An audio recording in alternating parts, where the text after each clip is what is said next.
आज के अखबार की एक सबसे प्रमुख खबर यह है कि रायबरेली में एक ब्लॉक में 19,545 फर्जी बर्थ सर्टिफिकेट बनाए गए।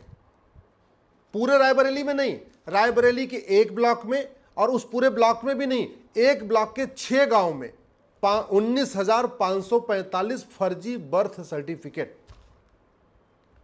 दूसरी खबर, कानपुर में कालिंदी एक्सप्रेस के सामने फिर से गैस सिलेंडर रखा गया, ट्रेन को डिरेल करने की कोशिश की गई। तीसरी खबर, उत्तर प्रदेश में फतेहपुर में बाकायदा चंगाई सभा लगा के दलितों को कन्वर्ट किया जा रहा था। चौथी खबर, गुजरात के सूरत में रात को पत्थरबाजी हुई है और काफ़ी लोग घायल हो चुके हैं।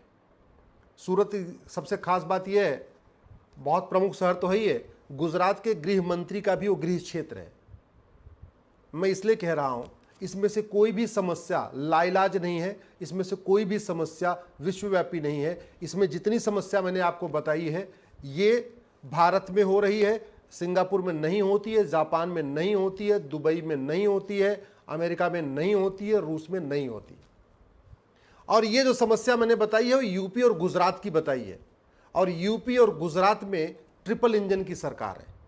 जो मैं बार बार कहता हूं ना, डॉक्टर बदलने से बीमारी खत्म नहीं होती है, बीमारी खत्म होती है दवाई बदलने से, वैक्सीन बदलने से, इंजेक्शन बदलने से, सिरप बदलने से। बीमारी खत्म होती है ढंग से ऑपरेशन करने से। बीमारी खत्म होती है जब पूरी तरीके से, सही तरीके से चीरा लगा के जो वहां गांठ बनी उसको निकाल दिया जाए।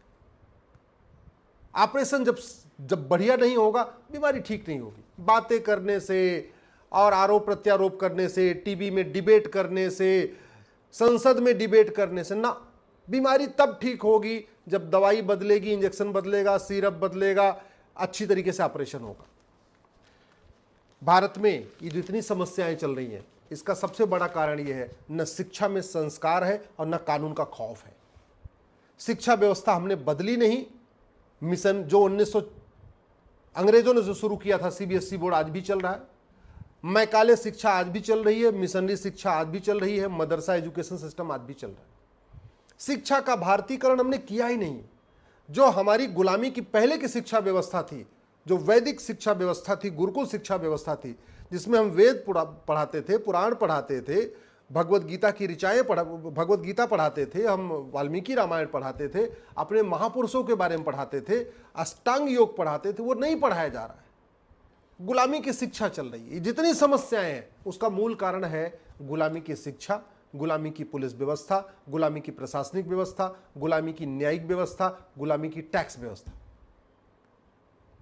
हम अगर चाहें तो मुकदमों का फैसला 3-3 महीने में शुरू हो जाएगा, 2-2 महीने में शुरू हो जाएगा। जो छोटे मोटे अपराध हैं इनका तो 1-1 महीने में शुरू हो जाएगा। लेकिन हमने इस दिशा में सोचा ही नहीं। नार्को पॉलीग्राफ ब्रेन मैपिंग हमने कानून बनाया नहीं। झूठ बोलना हमने गंभीर अपराध घोषित नहीं किया। दुनिया कहां से कहां चली जा रही है और हम खुद भी आगे जा चुके हैं। अग्नि बना लिया, ब्रह्मोस बना लिया, आईफोन लेके घूम रहे हैं, क्या क्या कर लिया।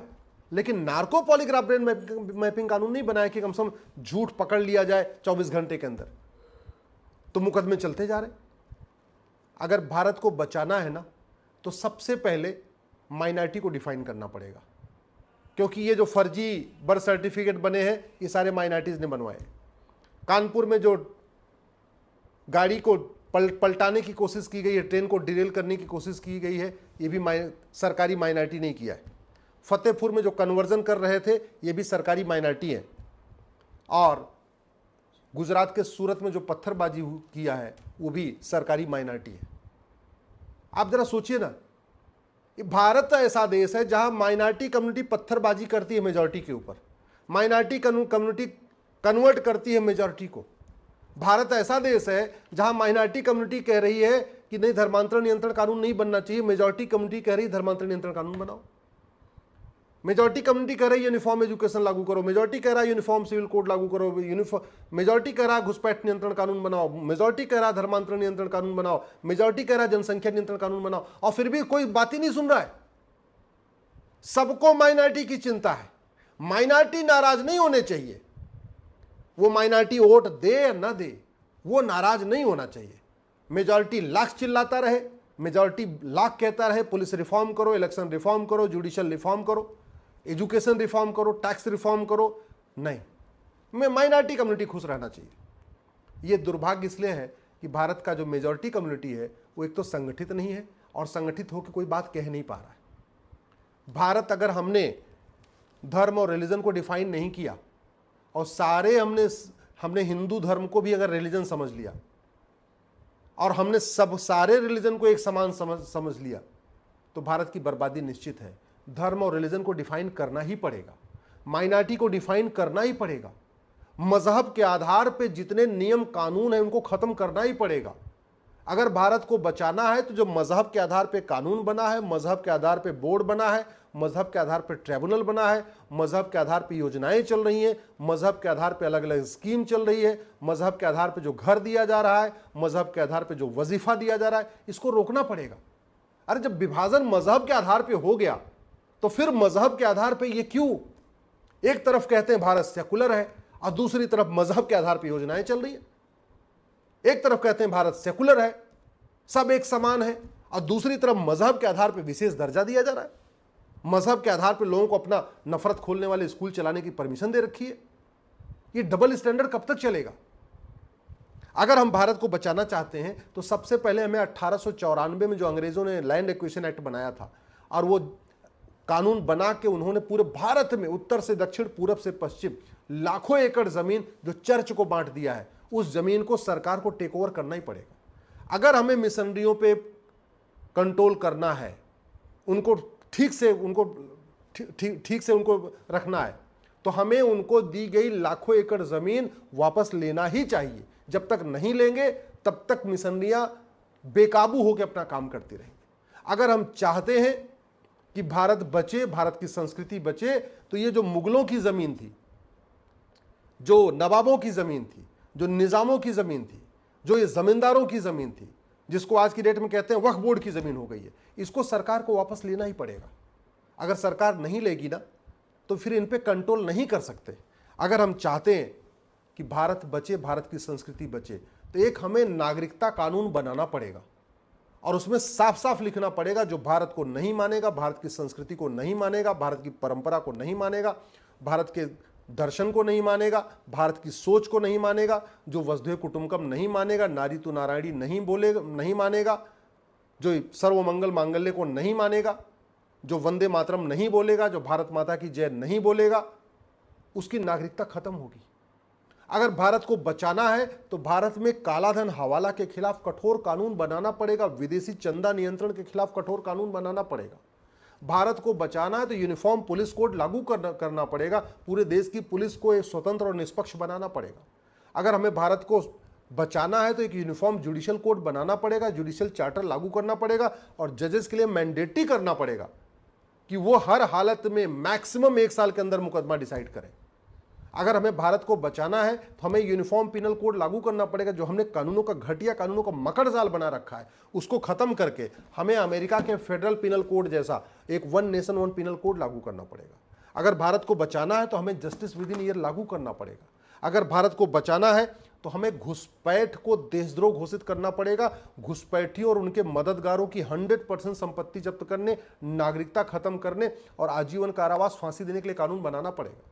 भारत को बचाना है तो धर्मांतरण को देशद्रोह घोषित करना पड़ेगा, राष्ट्र की सुरक्षा के लिए खतरा घोषित करना पड़ेगा और धर्मांतरण कराने वाले मिशनरी और जिहादियों की 100% संपत्ति जब्त करने, नागरिकता खत्म करने, आजीवन कारावास, फांसी देने के लिए कानून बनाना पड़ेगा। भारत को बचाना है तो जनसंख्या विस्फोट रोकने के लिए कठोर कानून बनाना पड़ेगा।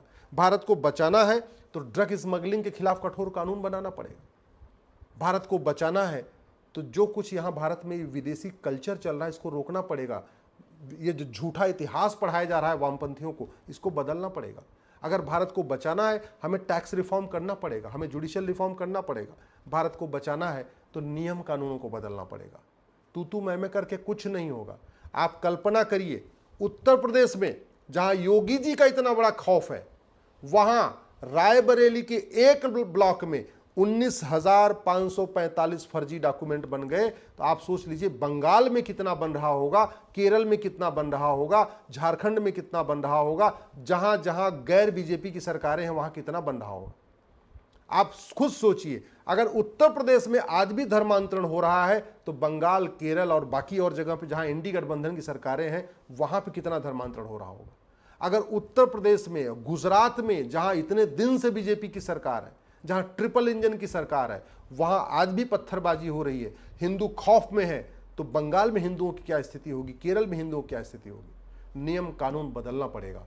दुबई में 15% हिंदू हैं फिर भी अपने आप को सुरक्षित महसूस करते हैं, भारत में 80% हैं फिर भी अपने आप को असुरक्षित महसूस करते हैं। दुबई में 15% हिंदू हैं फिर भी वहाँ कोई पत्थरबाजी करने की हिम्मत नहीं करता, कोई सरतंसजुदा का नारा नहीं लगाता, कभी कोई वहाँ पे हत्या नहीं होती, कोई अवैध निर्माण नहीं होता। क्यों? क्योंकि कानून का खौफ है। हमारे यहाँ सब कुछ इसलिए चल रहा है क्योंकि हमारा कानून घटिया है। इस वीडियो को अधिक से अधिक शेयर करिएगा, अपने ट्विटर, फेसबुक, इंस्टाग्राम पे ज़रूर डालिएगा और अपने सांसदों, विधायकों से पूछिए ये घटिया नियम कानून कब बदलेंगे।